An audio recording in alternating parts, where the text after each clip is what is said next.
Second time that happened to me. This morning after hearing that beautiful song, I was taken out.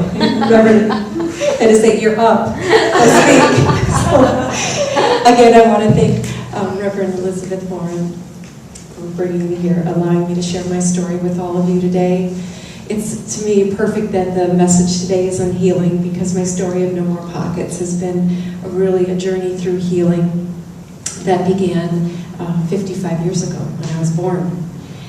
And the first question I get all the time when I'm coming up to speak, they're reading my bio, what is No More Pockets about? And I will share with you today, hoping that it resonates with some of you, not all of you.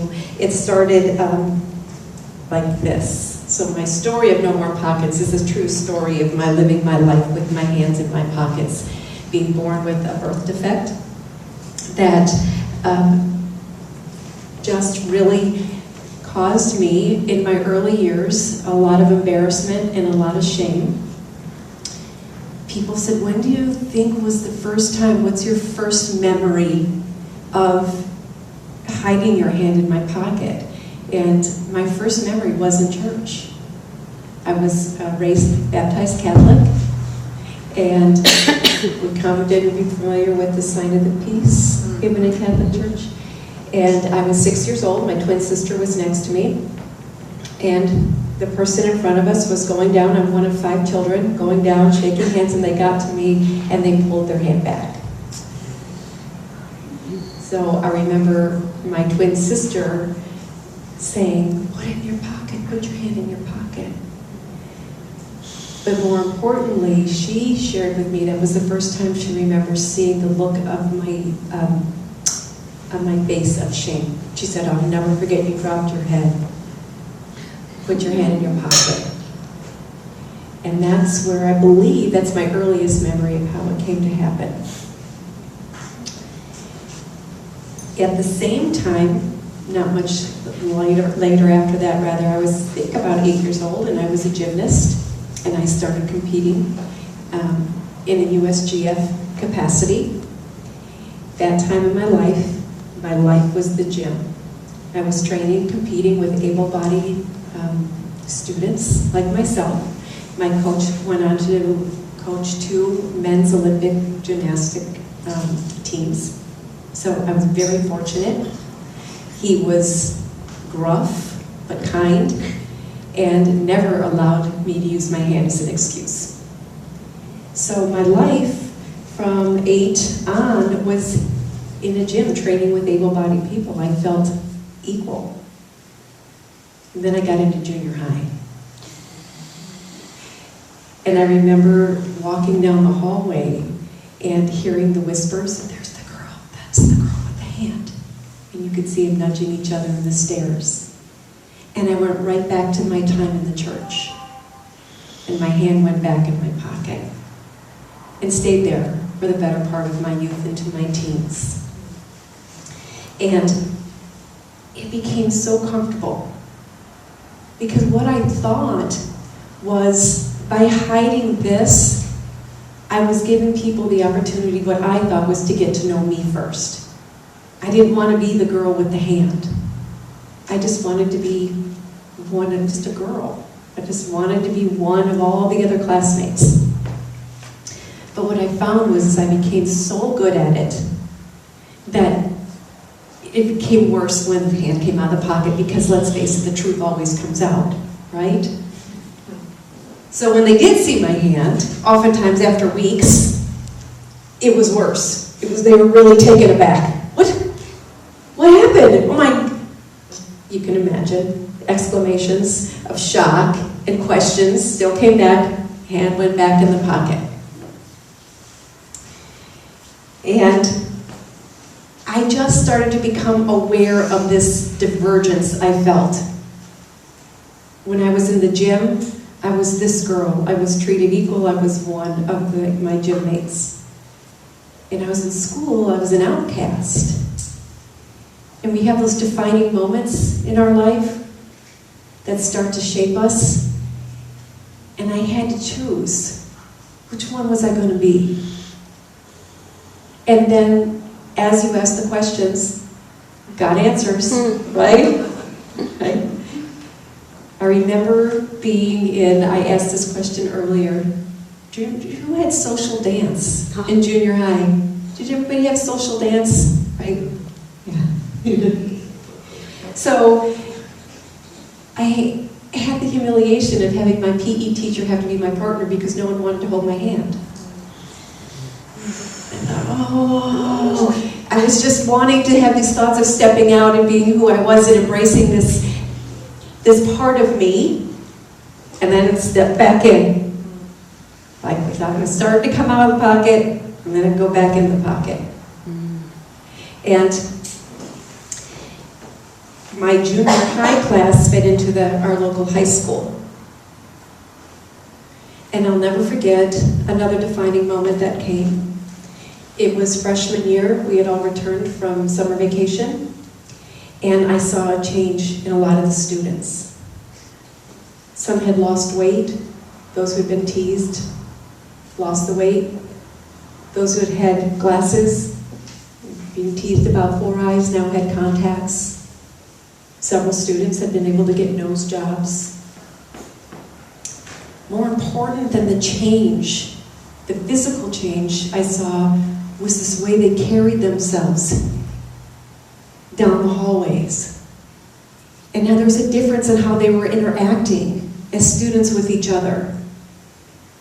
There was an ease and an acceptance and a more ready smile. And I remember thinking, I want that. I went home that first day of school, that freshman year, and I sat in my bed, and I recalled the day, and I looked at my hands, and I just sobbed.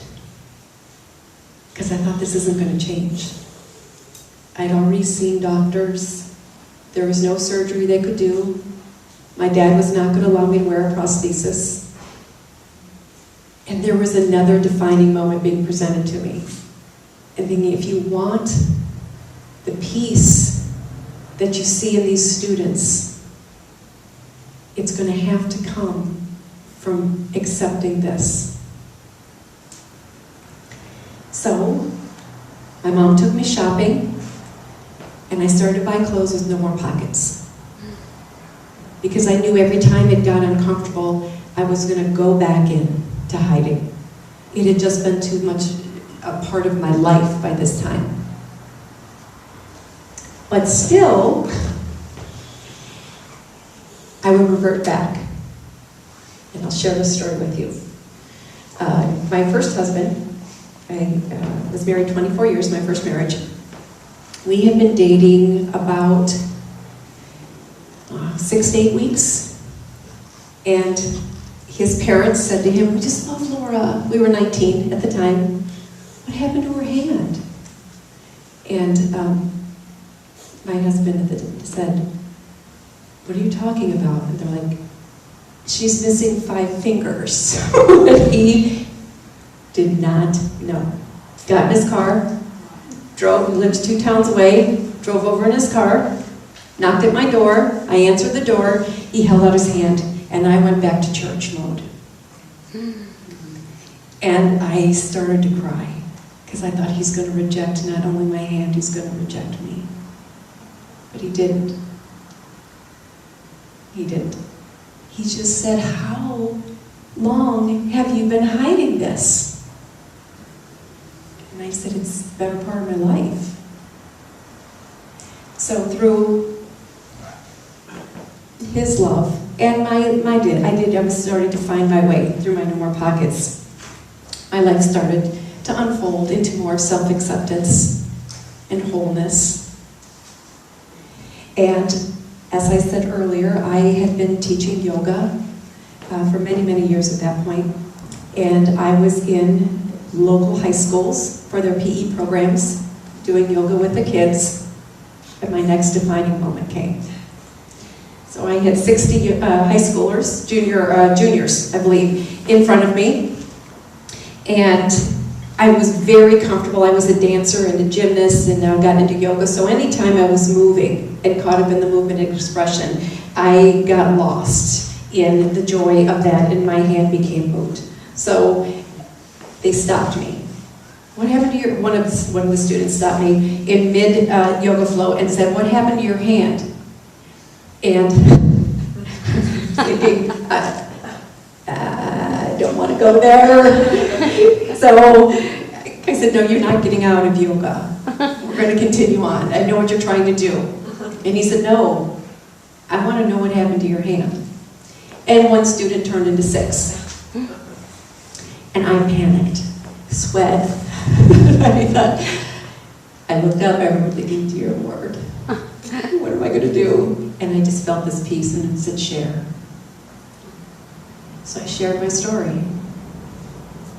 And they asked questions. Tell us about the teasing.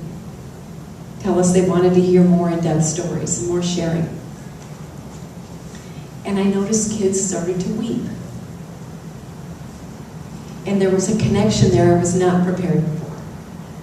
The shame and the embarrassment had left, and for the first time I felt a deeper, stronger connection with each other than I'd ever felt before. I was not feeling separated for the first time in my life. I was feeling connected by being vulnerable. And I know we hear that word a lot, and I thank Brene Brown for bringing it out there. It needs to be shared. We need to talk about these messages. Because in that moment, students started to stand up, so compassionate and so brave in front of their peers, and share their stories. One student said, my no more pockets is my sexuality. I'm scared. I don't know how to begin to live this. Another girl, I shared this story earlier, and I continue to share it because it was so poignant and it was so strong. She was an artist, young junior high school, 16-year-old in her community, had won several awards.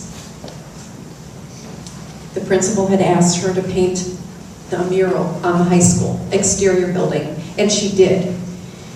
And he told her it was atrocious, worst piece of art he'd ever seen, and he was going to have it washed off.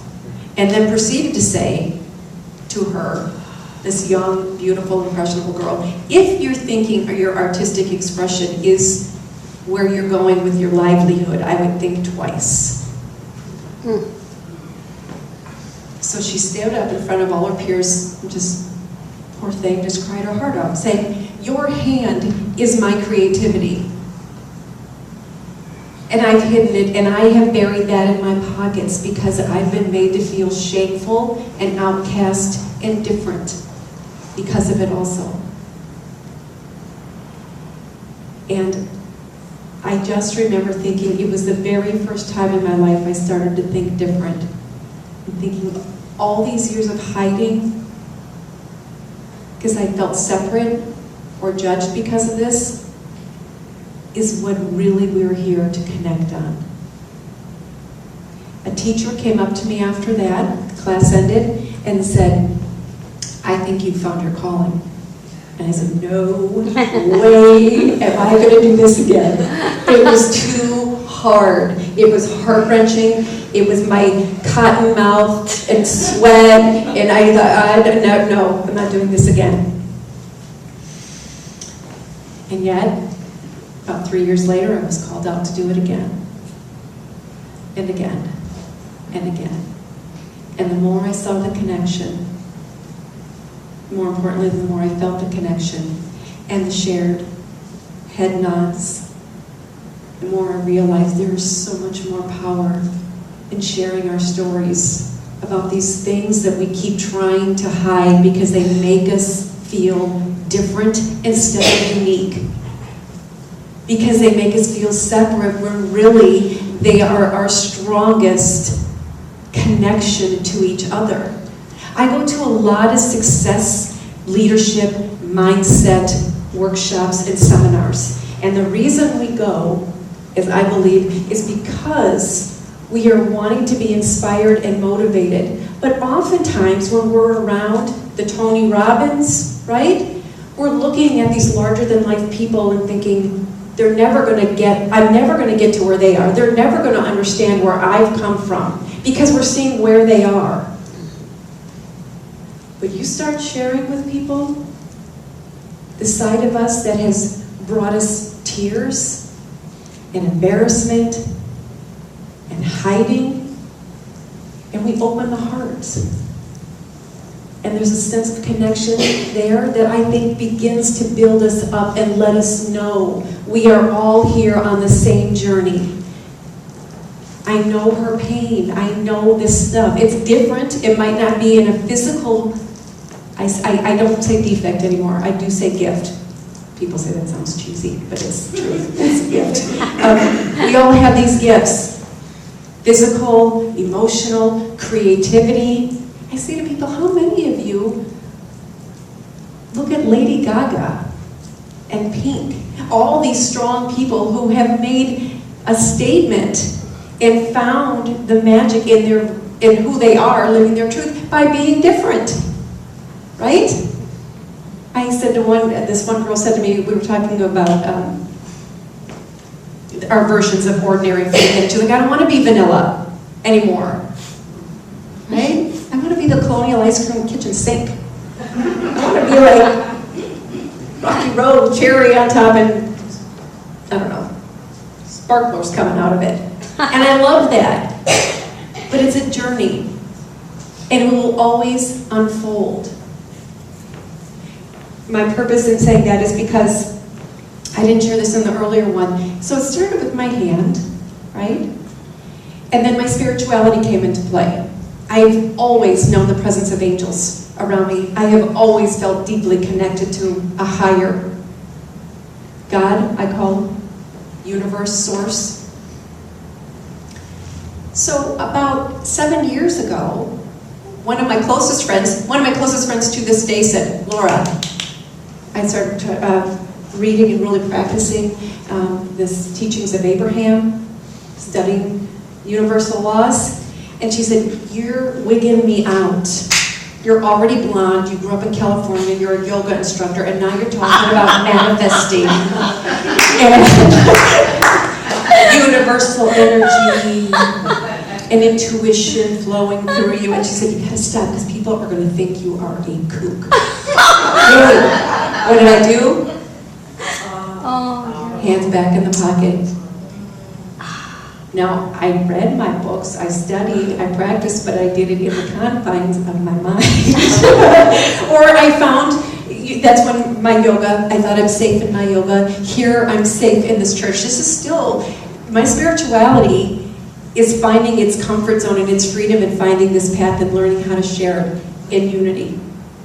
So I've spoken through corporations now, and I touched lightly on living your truth, and the speaker in the back was like,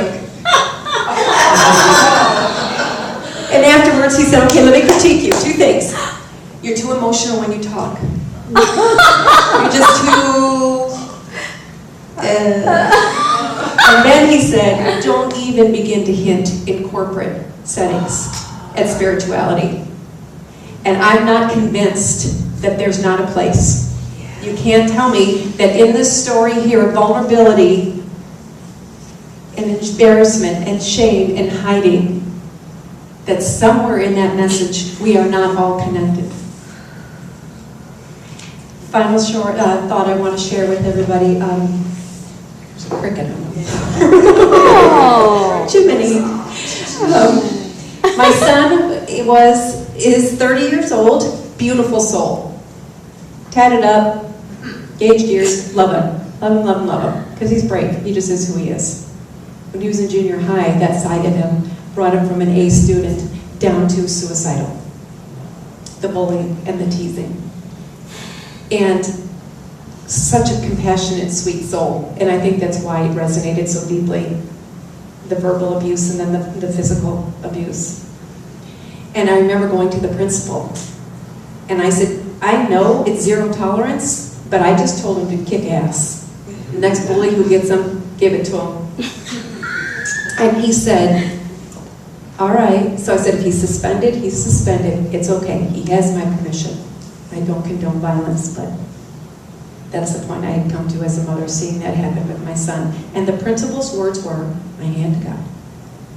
You know, if you told him to fit in, like tone down the hair and not wear less skinny jeans. He'd blend in better, he'd fit in, and he wouldn't be called out and be teased. And I just thought, and this is what we're teaching. Instead of compassion and understanding and connectivity through our differences, physical, how we dress, how we express ourselves, we're telling the students to fit in. Just, it was a message that stuck with me to this day. That's why I love being in high schools and junior highs. I do feel like my message has gotten bigger, and I hope that it resonates on some level with you here. I see heads nodding, which makes me feel good. I want to ask if I could, as I'm trying to grow my platform now, I do have some cards out on the sign-in table, some index cards. And wanting to build my website with testimonials. If anybody wants to share one, I would really appreciate it. Otherwise, I have a business card there. If you just want to shoot me an email, I would really appreciate it. But on a bigger note, other than that, I just want to say that it's just what I truly believe if we leave here today thinking that part of our healing is really in part of sharing these things about us that have always made us feel different, and seeing the connection that happens when we share the truth of who we are, and embracing the healing of the message today, not just with ourselves, but with the world. Thank you so much. It really is a message for us with everything that we hear about bullying and Brene Brown. How many of you have heard of Brene Brown? Or what? Look at this room. Like, vulnerability's not in. Vulnerability is in here, that we've learned, and I know that I come from corporate America, and I know that's going to be a harder place to penetrate, but people are what goes to work. It's people, so we don't leave behind part of us. You know, I like to say I finally learned along the line to take God to work with me. God gets to come to work with me, whether I tell you about it or not, and then slowly, I mean, Brene Brown speaks of corporations, I know. So we're going to little by little start to share with each other that we're real and we're human, and it's not just the highlight reel that we see on Facebook. And Laura's also on Facebook, by the way, if you want to friend her there. So thank you for bringing us this powerful message. And when you started out by saying my birth defect, I thought, I wonder if it's still a defect. I wonder if it's shifted for you, and that, like many people come to say, it's been my greatest gift. You know, it's the thing that teaches us compassion, whatever the secret is that you hold, you know, like we all hold, and it can become the greatest thing that opens your heart. And I really do believe that we are coming into this time where if we can't be opening up our hearts, that we are going to continue to have these deep struggles that we have individually and as a humanity, that we are being called to the next level of development, which is embracing all of it. Embracing what is called a defect, embracing what your strengths are, embracing where you're learning, and not calling it bad.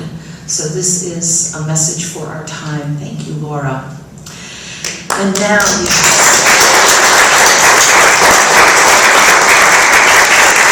and I bet this is one that you will remember.